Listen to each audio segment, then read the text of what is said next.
You might not remember, but back in Ninjago Season 4, Tournament of Elements, Jay was a TV show host, which was really cool to see.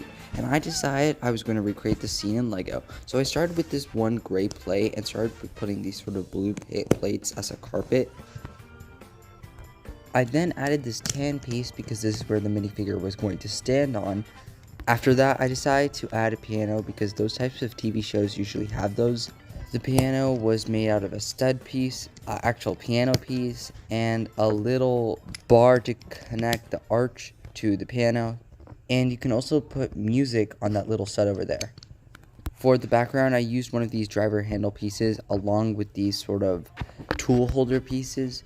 Once I connected it all, I would have to start on the other side of the wall, which I would just put some blue wall parts and finished it off with some brick parts at the very top of the thing.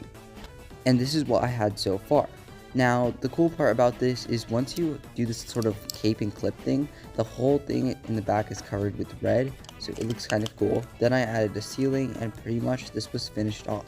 Now I had to work on my J minifigure, and I didn't have many pieces to do this, so I decided the best thing to do was and that didn't really work out, so I decided to go with this. It's a simple DJ shirt with some pants and a broom so he can sweep the floor with the competition. Now Jay is ready to start his TV show. Well, that was cool. Moving on to our next character. Do you remember in LEGO Ninjago Season 11 when we literally got anime instead of LEGO? This was really cool to see because Robot Zayn was one of the coolest things about it. And in this video, I'm going to be building this minifigure. Let's get to it. The very first thing I decided to do was get this one spider plate, and then I put these little two, I forgot what the names are, jumper plates I think. And once I had all that on, I decided to start working on the legs. The legs would be these simple like sort of droid arm pieces with these little claws at the end. And now since I got the basics of the legs down, I decided to decorate it a bit. For the decoration, I added this sort of like white stud piece and I just pushed it on there. And for the back legs, I decided to add these other claws to make it feel even like cooler. Then I started adding Zayn's torso, a little backpack for him with stronger arms so he can fight with, and yeah, that was pretty much it. I added his head and he was finally complete. I think it looks pretty good, honestly. While LEGO Ninjago Crystallized Final Battle was one of the worser ones, it was also one of the cooler ones. It did have bad plot points since the whole thing was just carried by a golden dragon, but it was really cool to see and everything looked pretty good, so I decided to recreate this one. For this, I started adding little crystal pieces everywhere. It got my two minifigures, Lloyd and Garmadon.